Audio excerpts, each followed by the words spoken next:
बंटी और जादुई गुब्बारा, एक अच्छाई की दास्तान।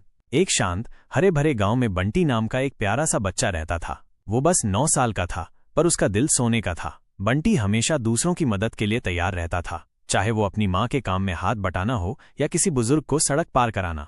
उसकी अच्छाई गांव भर में मशहूर थी। एक दिन पूरे गांव में ढोल नगाड़ों के साथ ये ऐलान किया गया कि शाम को एक बड़ा मेला लगने वाला है।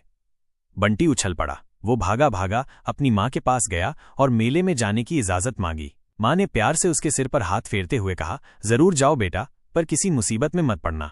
शाम होते ही बंटी मेला देखने चल पड़ा। मेले की रंगीन रोशनी और रौनक देखकर उसकी आंखें चकमका उठीं। वहां झूले थे, मिठाइयों की मनमोहक खुशबू थी और खिलौनों की ढेर सारी दुकानें सजी थीं। बंटी सब कुछ बड़ी उत्सुकता से देख रहा था। तभी उसकी नजर मेले के एक कोने में खड़े एक रहस्यमयी बूढ़े आदमी पर पड़ी। उसके पास लाल, पीले, हरे और नीले रंग के चमचमाते गुब्बारों का ढेर था। बूढ़े ने बंटी को पास बुलाया और मुस्कुराते हुए उसे एक नीला गुब्बारा दिया।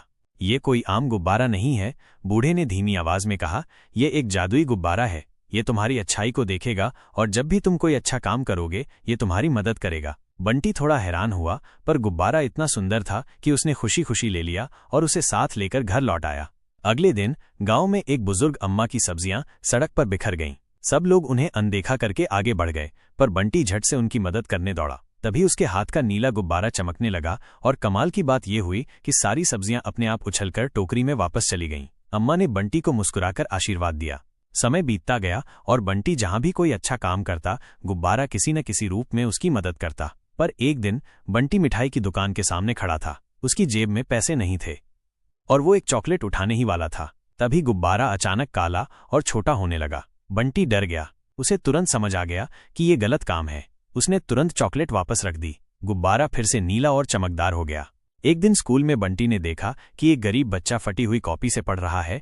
बंटी ने बिना सोचे अपनी नई कॉपी उसे दे दी। बच्चे की आंखों में खुशी की चमक आ गई और उसने धन्यवाद कहा। उसी पल बंटी का गुब्बारा ऊपर उठने लगा और चमकते हुए एक तारे में बदल गया। उसी रात पूरे गांव की बिजली चली गई। अंधेरे में सब लोग डरे हुए थे। बंटी ने आसमान की ओर देखा और अपने जादुई गुब्बारे से मदद मांगी। तभी अचानक एक नीली रोशनी आसमान से निकली और पूरे गांव को रोशन कर दिया। लोग हैरान रह गए और फिर खुशी से तालियां बजाने लगे।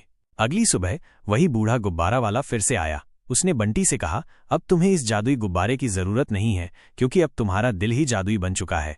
तुम्हारी अच्छाई ही तुम्हारी सबसे बड़ी ताकत है। बंटी मुस्कुरा दिया। गुब्बारा धीरे धीरे आसमान की ओर उड़ गया और फिर कभी वापस नहीं लौटा। आज बंटी अपने स्कूल में बच्चों को सिखाता है, अच्छे काम ही असली जादू हैं। सभी बच्चे उसकी बात ध्यान से सुनते हैं और उसे अपना आदर्श मानते हैं। रात के आसमान में आज भी एक नीला तारा टिमटिमा रहा है। वो जादुई गुब्बारा अब एक चमकता सितारा बन चुका है, जो अच्छाई करने वालों पर हमेशा नजर रखता है। कहानी से सीख, जब आप अच्छाई करते हैं तो आपकी दुनिया अपने आप जादुई बन जाती है।